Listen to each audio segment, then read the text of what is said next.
Hola, bienvenidos una semana más.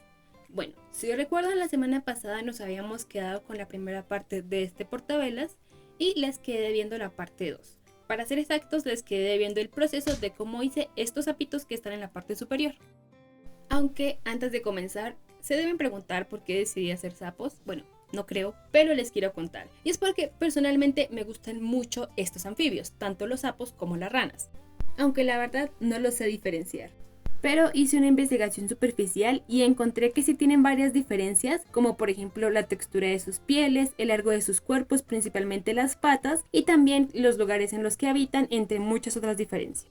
Ciertamente considero a estos seres muy bellos y me encanta verlos en la naturaleza. Uno de mis favoritos es ese género de ranitas que no sabe saltar. O sea, no, sí saben saltar, lo que no saben es cómo caer. Entonces nomás salta y se queda todo tieso en el aire y se deja caer así todo tieso. Otra que me encanta es la rana dardo dorada, que es endémica de mi país, de acá de Colombia. Son súper chiquititas pero muy venenosas. Curiosamente su veneno es de una toxina que ellos excretan por su piel y se cree que es posible que provenga de lo que ellos comen. Y otra curiosidad es que algunos indígenas colombianos utilizaban el veneno de estas ranitas para ponerlo en la punta de sus dardos. El único de estos seres que no está dentro de mis favoritos es el pipa pipa o el sapo de Surinam, pero no es por cómo se vean, sino por la forma en la que nacen sus bebés. Si no saben qué es un sapo de Surinam y no saben cómo nacen sus bebés, no lo busquen porque no está bonito. Aunque entiendo que a este punto mucha gente puede estar diciendo, ¿de qué habla esta loca? La cosa es que pues no vinimos a hablar de sapos y ranas, pero sí quiero dejar algo al aire.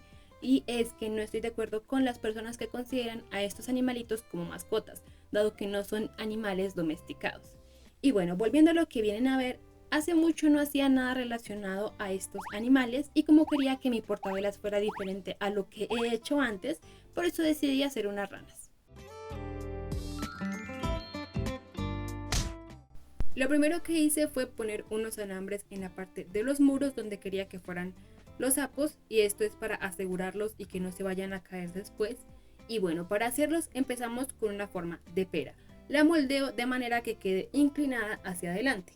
Estiré la porcelana en la parte más ancha de la pera para hacer las patas, a las que doblé a la altura de la rodilla para crear la idea de que está sentado. Y con cuidado lo introducí en el alambre. Medí 2 bolitas iguales de porcelana e hice esta forma para los brazos y los puse a la altura de la panza. Me ayudé de un palito para hacer la comisura de los codos.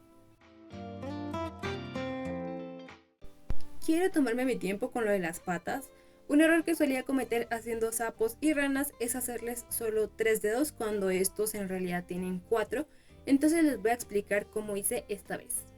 Medí 4 bolitas iguales de porcelana y aplané las bolitas y les di forma de triángulo. Con un palito de madera delgado les hice 3 comisuras superficiales sin cortar la porcelana para que esto haga el papel de la membrana interdigital y para formar los 4 dedos de las patas. Repetí el proceso para las 4 patas, exceptuando las patas superiores a las que doblé ligeramente hacia adentro para hacer la ilusión de que están agarrando algo.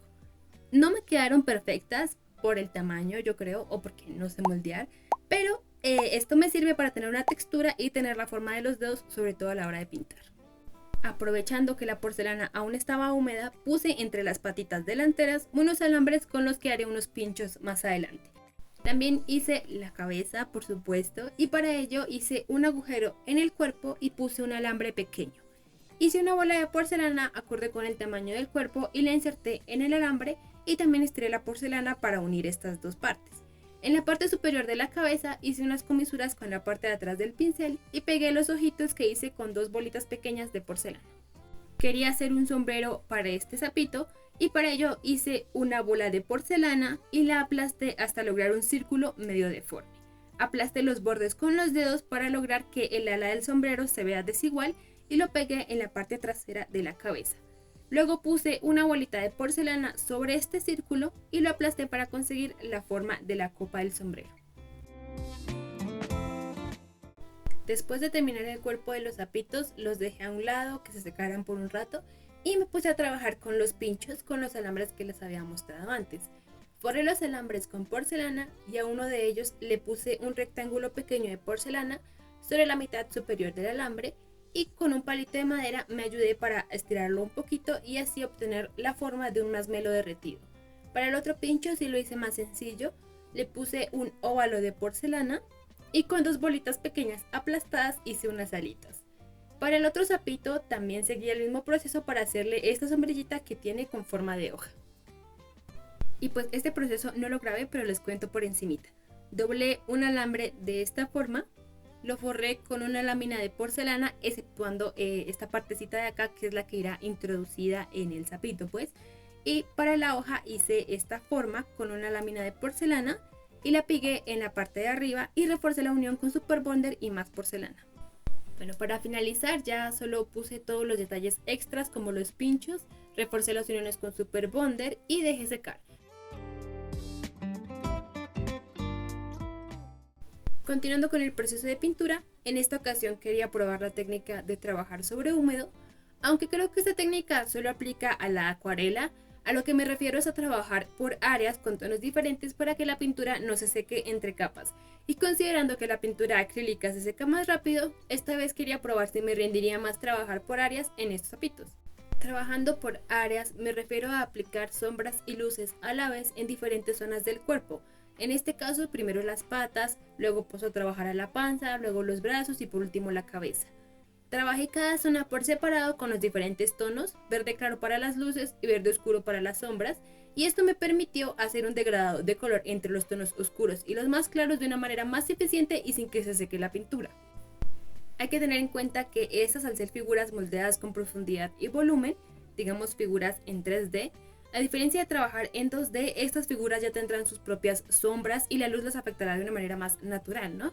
Pero como no quiero solo aplicarles un color sólido, lo que hago es crear un volumen artificial con la ayuda de la pintura y les voy a explicar de manera sencilla mi proceso. Entonces, lo primero que tenemos que hacer es identificar cuál será la cara frontal del objeto a pintar. Para pintar las sombras lo haremos en la contraparte de la cara frontal y con un tono oscuro del color elegido.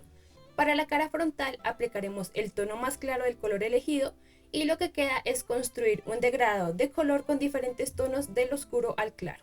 Para conseguir el degradado del color se utilizan colores que ayuden a aclarar. En este caso yo utilicé el amarillo y el blanco.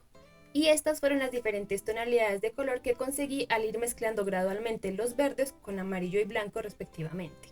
Algo a tener en cuenta es la diferencia entre aclarar con pintura blanca y amarilla, ya que la pintura blanca hace que el color pierda saturación y que las tonalidades claras se vean más hacia el pastel y apagadas, sobre todo comparado con tonalidades que son aclaradas con pintura amarilla o otras pinturas.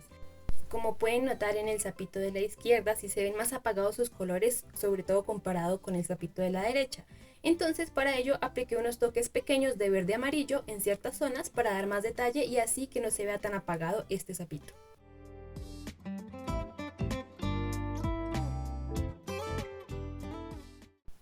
Continuando con la pintación, los pinchos los pinté de café la parte del palito, el masmelo lo pinté de café claro con manchas oscuras para crear el efecto de que está quemado, y la mosca sí solo la pinté de negro con las alitas blancas.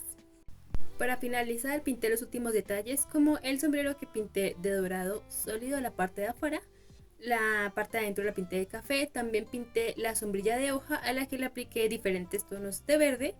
También les hice varias manchitas con verde oscuro en el cuerpo a los sapitos para que se vieran más detallados y corregí las partes que se mancharon de pintura, sobre todo en la parte del murito alrededor de las patas.